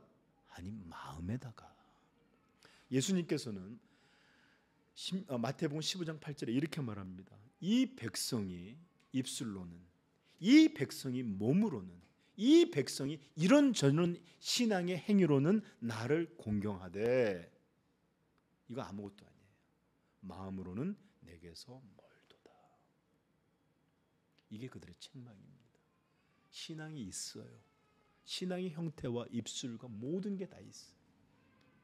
그러나 그들에게는 마음은 하나님을 향하여 드려져 있지 않습니다. 이게 바로 이스라엘의 핵심적인 문제였습니다.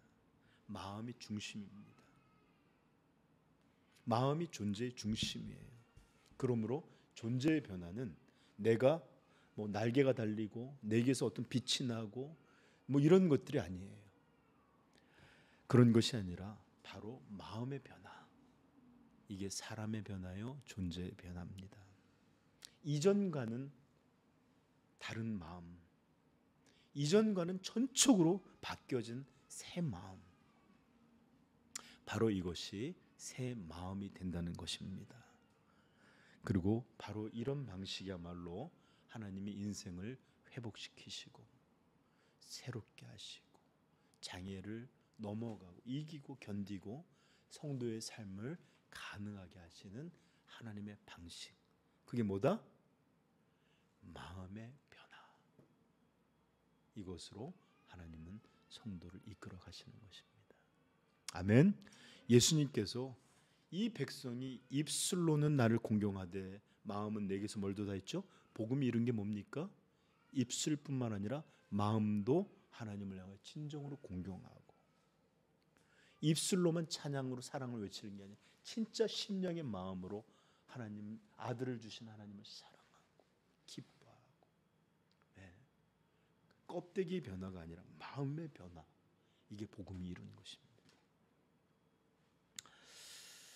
여러분, 우리는 종종 어려움에 처하든지 또는 삶에 무너져 있다든지 신앙이 망가져 있을 때 환경이 바뀌면 애기가 오늘 갑자기 아빠 닮은 느낌도 우렁찼네요, 그죠? 우리는 환경이 바뀌고 내가 지금 이렇게 신앙생활 할 수 없는 여러 가지 것들이 삶의 조건이 달라지고 이러면 신앙도 내가 똑바로 하고 죄도 이기게 될 것이고 신앙생활도 부지런히 할 수 있을 텐데 하는 생각들을 많이 해요. 그럴까요? 그렇지 않네요. 시간이 생기면 이것들로 신앙생활하지 않고 유흥에 더 삶하게 되고, 경제적 여유가 생기면 이것들로 하나님 섬기는 일에 사용되지 않고 자기를 위한 삶을 살게 되고, 환경이 바뀌는 것으로 달라지지 않습니다. 오죽하면 빌립보서 4장 6절에 이렇게 말합니다. 아무것도 염려하지 말고 다만 모든 일에 기도와 간구로 너희 구할 것을 감사함으로 하나님께 아뢰라. 기도하라, 간구하라. 어떤 것도 걱정하지 말고, 어떤 상황이든 어떤 어려움이든 무엇이든지 기도하라. 그런데 그 뒤에 7절에 이렇게 말, 그리하면 모든 지각에 뛰어난 하나님의 평강이 그리스도 예수 안에서 너희의 환경과 너희의 물질과 너희의 삶의 조건을 바꾸시리라 하지 않았고요. 하나님의 평강이 그리스도 예수 안에서 너희 마음과 생각을 지키시리라. 아멘. 네. 이게 성도들이 싫어하는 거예요. 내가 바뀌어서 기도했으면 환경이 바뀌길 바라고, 조건이 바뀌길 바라고, 어려움들이 해결되길 바라고, 이런 외적인 것들이 바뀌길 바래. 이래야만 기도가 재미있고 그럴 텐데, 하나님의 약속이 뭐냐? 이런 게 아니라 그리하면 모든 지각에 뛰어나신 하나님의 평강이 너희 그리스도 예수 안에서 너희 마음과 생각을 지키시리라. 아멘. 하나님은 정확히 아시는 것이죠. 뭐라고? 조건이나 삶의 문제나 이런 게 문제가 아니다. 마음이 문제다. 마음이.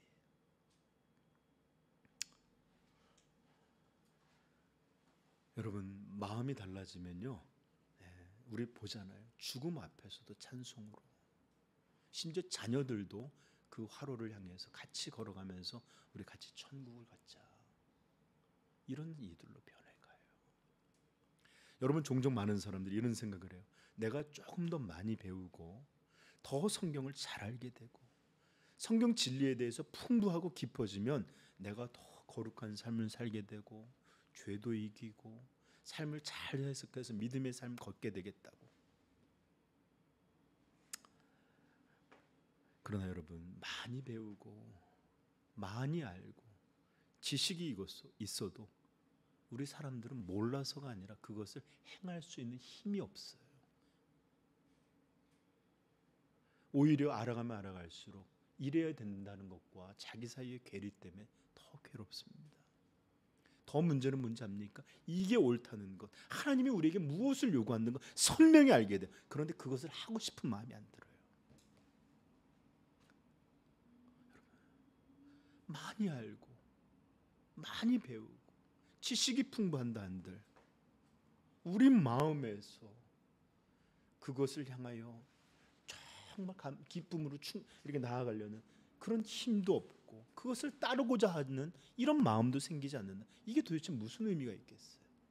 오히려 심판날 이럼에도 너는 복음을 듣고 그 깊이에 대해서, 그 넓이에 대해서, 그 충만함에 대해서 이렇게 들었건만 이것을 기뻐하지 않았구나. 오직 너는 너의 육체를 따라 죄악을 따라 사는 것만이 너의 즐거움이요 기쁨이었구나. 여러분, 사람의 마음이 변하지 않으면 지식도 도움이 되지 않습니다.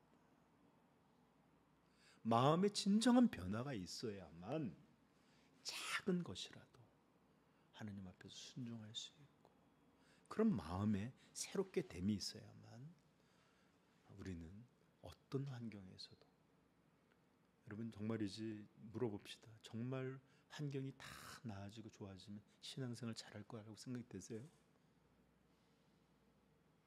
왜 그렇다면 그 오랜 교회사 역사 속에 심지어 다윗조차도 고난받는 것이 내게 유익이라, 이로 말미암아 내가 하나님을 의지하는 법을 배웠다. 풍요 속에, 안일함 속에, 모든 것들이 이렇게 무난함 속에 신앙생활 제대로 하는 사람이 없어요. 여러분, 부자가 하나님 나라에 들어가기가 낙타가 바늘기로 들어가기보다 어렵습니다. 여러분, 그러므로 하나님은 이런 외적인 조건이나 또 다른 것이 아니라 사람을 마음을 변화시키심으로 인해서 한 영혼에게 임한 곤궁에서, 침체에서, 불신에서, 죄와 더러움에서, 환난과 고통에서 건져내시고 견디게 하시고 이기게 하시는 일을 하심으로, 이런 것에서 놀랍도록 하나님을 찬양하는 그 모습을 만드심으로 세상 가운데 하나님의 신앙, 하나님을 믿는 것이 무엇인지 드러내는 위대한 일을 행하십니다. 그러므로 로마서는 이렇게 말합니다. 12장 2절, 너희는 이 세대를 본받지 말고 오직 마음을 새롭게 함으로 변화를 받아 하나님의 선하시고 기뻐하시고 온전하신 뜻이 무엇인지 분별하도록 하라. 아멘. 예, 새롭게 됨으로, 오직 마음이 새롭게 됨으로 변화를 받아. 그때서야 하나님이 선하시고 기뻐하시고 온전한 뜻이 무엇인지 분별한 지식의 의미가 있는 거예요.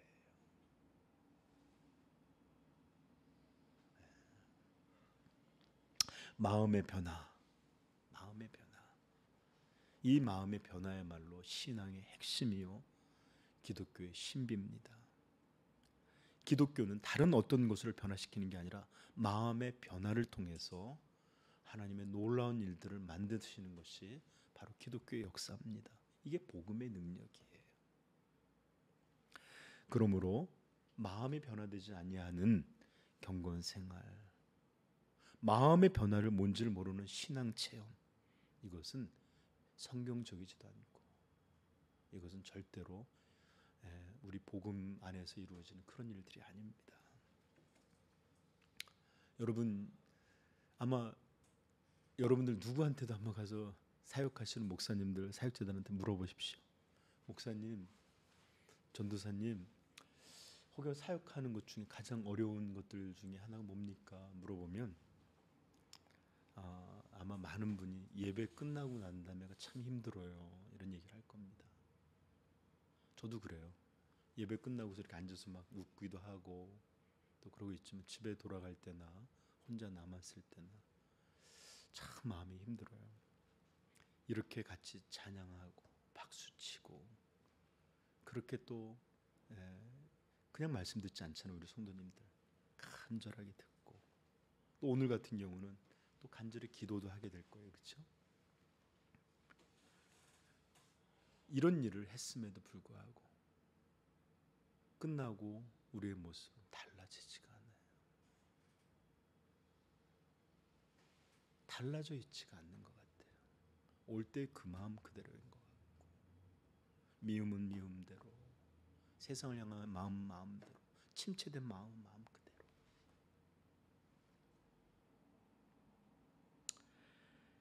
여러분, 하나님은 마음의 변화를 통해서 우리를 건져내시고 지키시고 이기게 하십니다. 이게 하나님의 역사예요. 그러므로 여러분들 이렇게 하나님 앞에 나와서 예배하고 찬양하고 기도하고 이러고 나서도 이전에 왔을 때하고 똑같은 마음으로 돌아가면서 은혜 받았다? 거짓말이에요. 그럴 수가 없어요. 하나님의 역사는 반드시 우리의 마음을 건드리시고 합니다. 다르게 만드세요. 새롭게 하세요.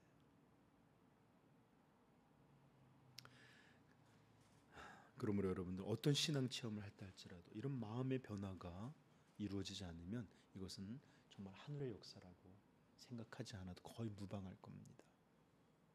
그러므로 여러분들 항상 올 때마다 마치 저 좀 보세요. 마치 내 마음을 정말로 장인에게 마치 이렇게 뭔가를 맡겨놔서 하는 것처럼 그날 하나님의 역사가 이 장인의 마스터의 손길이 와서 내 마음을 쭈무리고 만질 수 있는 그런 마음의 변화, 새로운 마음의 변화, 이런 것들이 없는 날은 슬프게 돌아가길 바라요. 그냥 참석한 것으로 만족하지 않고 어떤 마음에 하나님이 달라지게 하심이 없이 돌아가는 마음을, 나는 하나님이 내 마음을 이렇게 터치 못할 만큼 완고하게 굴었나 보다. 그러므로 사랑하는 성도 여러분, 하나님 앞에 나올 때마다, 아니 예배 드릴 때뿐만 아니라 말씀을 볼 때마다 내 마음에 하나님의 어떤 변화가 마음이 이루어지지 않고 있다. 그러면 우리 스펄전 목사님 같이 울어야 돼요. 내가 한번 얘기했죠. 스펄전 목사님 하루는 막 아침에 우는 소리가 막 들려서 사모님이 가서 아니 무슨 일이냐고, 성도들 가정에 큰 일이 있었냐고, 아니 또 무슨 일이 있었길래 그러냐. 그가 이렇게 막 울면서 그 눈물을 흘리면서 여보 왜 오늘은 그리스도의 복음이, 예수님의 이런 구속이 왜 내게 이렇게 담담하고 아무 느낌도 없는 것이지. 어째서 내 마음이 이렇게 하나님의 은혜에 대해서 이렇게 담담하지. 이러면서 울더랍니다. 여러분, 우리는 언제나 그래야 돼요. 하나님 앞에 나올 때마다, 그리고 또 하나님의 말씀을 읽을 때마다 우리의 마음의 변화가 이루어지기 위해서 항상 내어드리고 기도해야 될 줄 믿습니다. 이게 하나님의 역사예요. 이게 하나님의 역사. 자, 그렇다면 마음의 변화, 이 존재의 변화는 어떻게 해야 이루어지는 걸까요? 네? 변하고 싶다고 생각 많이 하잖아요, 그렇죠? 달라지고 싶잖아요, 우리도. 어떻게 해요? 그게 바로 6절에 아주 선명하게 나와 있습니다. 6절 한번 같이 읽어볼까요? 10장 6절입니다. 읽겠습니다. 내게는 여호와의 영이 크게 임하리니 너도 그들과 함께 예언을 하고 변하여 새 사람이 되리라. 그래요. 이게 바로 답입니다. 성령의 역사가 바로 마음의 변화, 존재의 변화를 이루시는 일입니다. 그분이 이렇게 임하실 때 우리는 변하게 되는 것입니다. 사울만이 아니었어요. 다윗도 그랬습니다. 사무엘상 16장 13절. 사무엘이 기름 뿔병을 가져다가 그의 형제 중에서 그에게 부었더니, 마치 이 기름을 가지고 와서 언제까지 네가 사무엘 때문에 슬퍼하겠느냐, 이제 새 왕을 세우라 할 때 이를 불고 갖고 이 세 아들들을 불렀는데 아무도 첫 번째 왕을 볼 때 와 정말 하나님이 세울 만한 사람이다 했는데 하나님 그에게 말하죠. 나는 그를 신장과 그 용모를 보지 마라. 나는 그를 버렸느라. 내가 보는 것은 마음의 중심을 보느니라 하면서 아니다 넘어갔잖아요. 그러다가 또 이게 다냐 그랬더니 막내가 양치고 있나를 그를 불러라. 그가 오기 전까지 제사 지내지 않겠다. 그러고 난 다음에 다윗을 보면서 그다 하고서 부은 때 바로 그 장면입니다. 사무엘이 기름 뿔병을 가져다가 그의 형제 중에서 그에게 부었더니 이날 이후로 다윗이 여호와의 영에게 크게 감동되니라.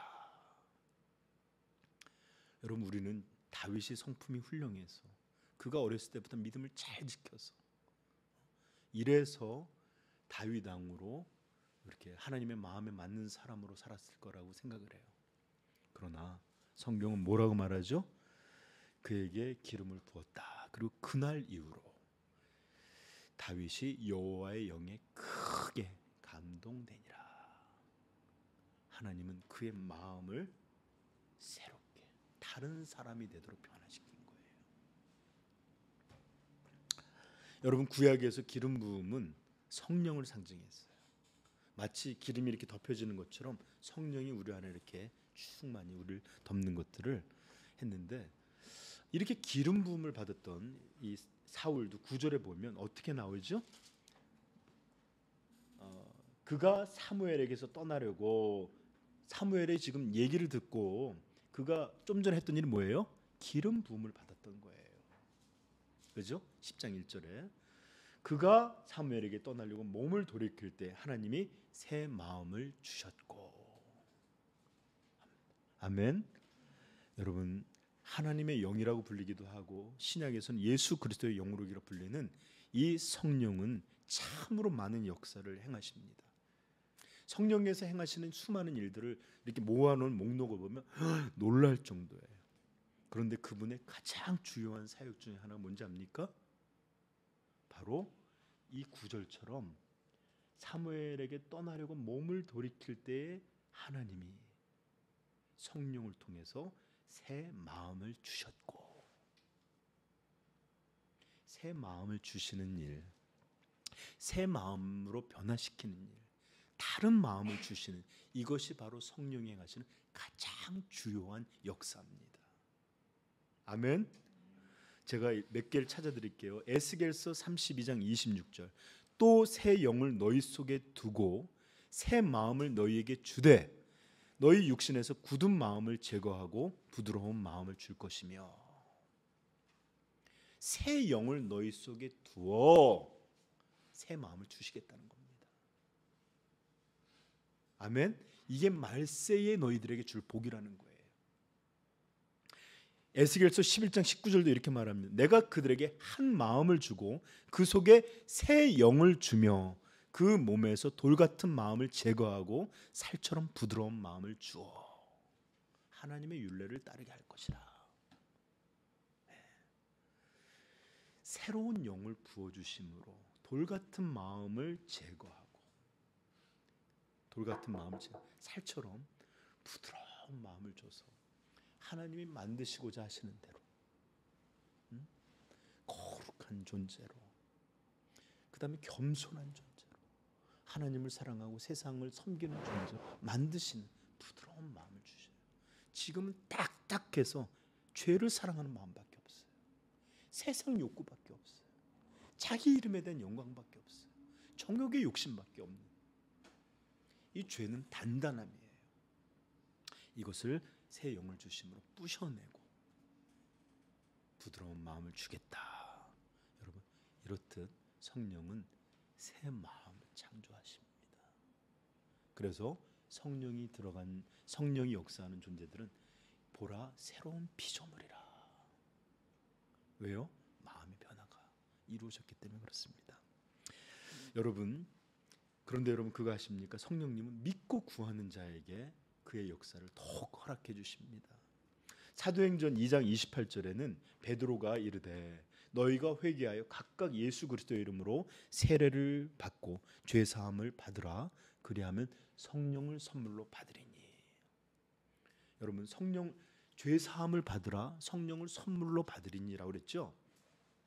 네, 우리는 처음 회심과 주님 앞에 회개하고 자신의 죄된 삶을 돌이켜서 예수를 주로, 예수를 나의 구주와 왕으로 이렇게 돌이켜서 믿을 때에, 회개하여 돌이킬 때에 하나님께서는 성령을 우리에게 주십니다. 그리고 이 당시에 이 구약의 사람들과는 다르게 우리에게 주신 내주케 하신 성령은, 이 당시의 사람들은 죄를 짓거나 하나님을 배반하거나 이럴 때 떠나셨어요. 굉장히 조건적이었어요. 그러나 우리 성도들에게는 이것이 사역적인 의미로 주어진 것이 아니라 예수 그리스도의 십자가로 말미암아 완전히 죄 용서받은 그런 존재로 바뀌었기에 이제 우리 안에서 영원히 내주하십니다. 자, 그런데 이 내주하신다 그래서 성령의 역사가 언제나 동일하냐? 그렇지 않아요. 성령의 역사는 우리가 그분을 따라 행할 때는 더 크게 역사하고, 그렇지 못하고 우리가 배반할 때는 내주하시지만 마치 죽은 자와 방불을 하고 마치 불신자와 똑같은 방식으로 할 때 이렇게 그는, 이 성령님은 우리에게 역사하지 않고 행하실 때가 많습니다. 그러므로 여러분 기억하십시오. 오늘 베드로가 사도행전 2장에서 뭐라고 말했느냐? 그리스도의 너희가 회개하여 각각 예수 그리스도의 이름으로 세례를 받고 죄 사함을 받으라. 그러면 성령을 선물로 받으리니라는 것처럼 내주하게 된 우리 안에도 다시 한번 우리가 회심 때와 같이 우리의 죄를 분명히 회개하고 그 죄를 떠나고 돌이켜서 하나님을 향하여 새롭게 마음을 정할 때 다시 한번 성령의 역사는 우리에게 선물처럼 놀랍도록 임하십니다. 그분이 떠났다가 임하시는 게 아니라 우리 안에서 그가 엄하시게, 성령이 전임에도 불구하고 우리가 마음대로 더러운 것, 정욕으로 채웠던 것들을 엄하시던 이 하나님이, 이 성령 하나님이 다시 한번 그가 회개할 때에 용서하시고 돌이키셔서 다시 한번 그분의 역사로 마음을 주장하시고 다스리시고 새롭게 하시는 성령의 사역을 다시 행하시는 일을 하십니다. 아멘. 그러므로 우리 믿는 자에게도 회개를 통해서 성령은 크게 역사하십니다 라는 것을 꼭 믿으세요. 그리고 누가복음 11장 19절은 이렇게 말합니다. 이거 찾아보십시다. 누가복음 11장 19절 11장 9절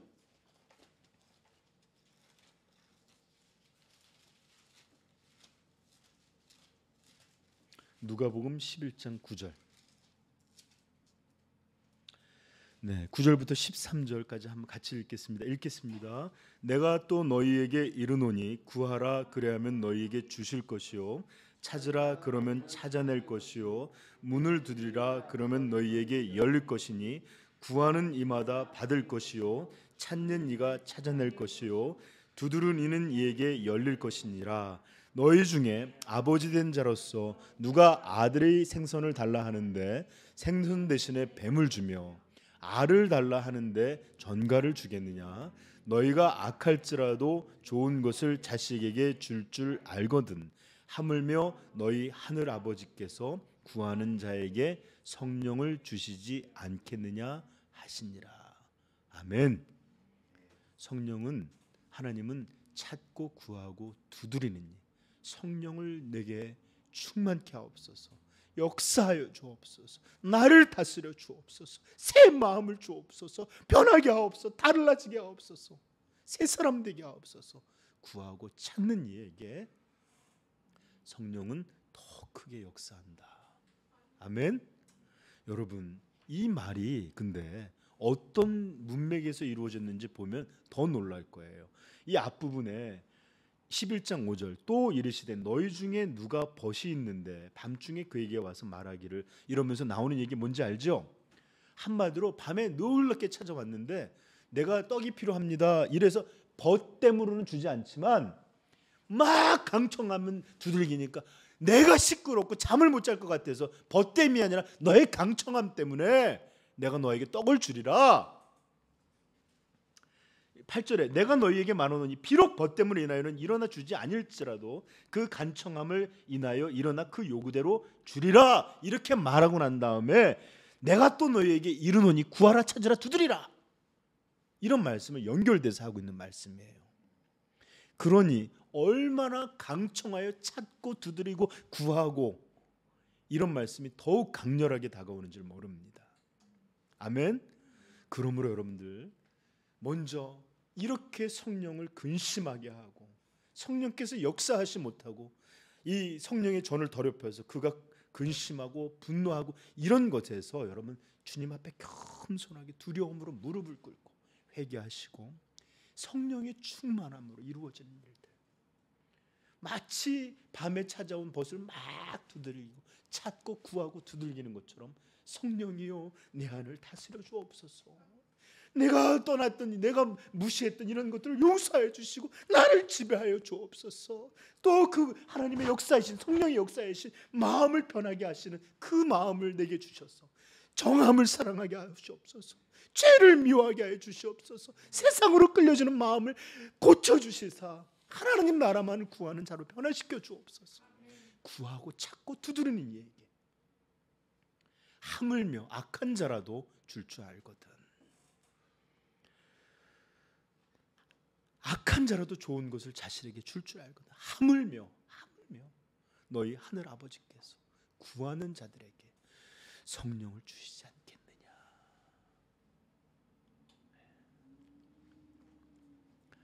여러분 구하는 자에게 주십니다. 그래 하시면 하나님은 그분의 은혜를 베풀어서 성령께서 우리 마음을 다른 마음, 새 마음을 갖게 하실 것이고 우리는 새 마음을 가져야만 성도로서 이 악한 세상에서 신앙의 삶을 이어갈 수 있습니다. 그러므로 오늘 성령의 충만함으로 새 마음을 가지게 되는, 즉 다른 존재가 되는 놀라운 하나님의 은혜를 오늘도 허락해 주옵소서. 우리의 기도가 이런 강청함이 찾고 두드리고 구하는 이런 성령 충만의 역사를 구하는 은혜가 오늘 금요기도회 가운데 있기를 축복합니다. 그럴 때 9월은 그리고 내일은 정말로 다른 이와 같은 거룩한 존재로 살게 될 것입니다. 환경은 그 다음에 내 어떤 것은 달라지지 않았지만 성령으로 인해서 변화된 다른 마음된 이 사람은 전혀 다른 방식으로 내일의 삶을 살게 될 것입니다. 이런 은혜가 오늘 이 밤에 있기를 다시 한번 축복합니다. 네, 기도하겠습니다. 좀 불 좀 꺼주시고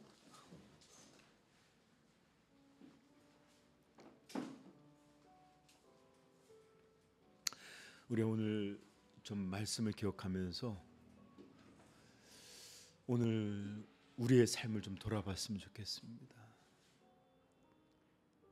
성령께서는 떠나고자 하는 자에게, 돌이키려고 하는 자에게 역사하십니다. 아니, 사실은 그런 역사가 벌써 성령의 역사가 시작된 것인지도 모릅니다. 사울이 비록 그 무리를 만날 때 성령의 충만함으로 새 사람이 되었지만 그 떠날 때부터 하나님은 그의 마음을 새 마음을 주셔서 그가 이루어지는 모든 일들을 믿음으로 보게 하시는 역사를 이루어주셨습니다. 여러분 정말 결단하십시다. 이대로의 삶으로는 절대로 하나님을 영화롭게 할 수도 없고 이 육신에 매여진 삶으로는 이 저주받음을 끊어낼 수가 없습니다. 이 자아는 죽을 때까지 우리를 놓아주지 않을 것입니다. 그러므로 사랑하는 성도 여러분, 이 시간에 돌이키려는 마음을 가지십시다. 그럴 때 하나님 기뻐하시고 성령을 선물로 주신다고 하셨습니다.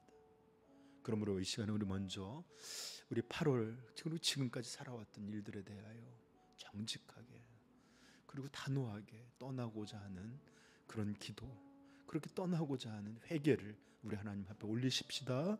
기도하겠습니다. 거룩하신 아버지 하나님, 이 시간에 기도합니다.